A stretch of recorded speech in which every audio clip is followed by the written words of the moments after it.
Binaha na naman ang ilang kalsada sa Metro Manila dahil sa sandaling pag-ulan. Ang kahabaan lang ng EDSA pasado alas 4 ng kahapon, gutter deep ang tubig sa may kanto ng Reliance. Pero nadadaanan pa naman ng sasakyan ang innermost lane.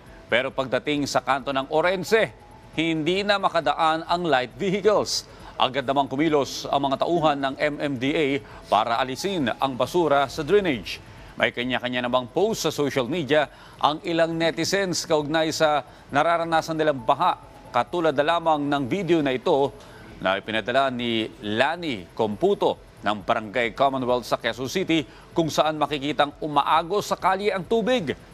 Parang ilog rin ang agos ng baha sa bahaging ito ng bagong baryo sa Caloocan. Lubog rin sa baha ang kalsada ng M-Yulo sa Mandaluyong City. May ilang sasakyang tumirik at kinailangang itulak. Kita rin ng isang lalaki at babae habang inililikas ang kanilang aso na isinakay nila sa styrofoam para hindi mabasa hanggang sa maikarga nila ito sa isang fire truck.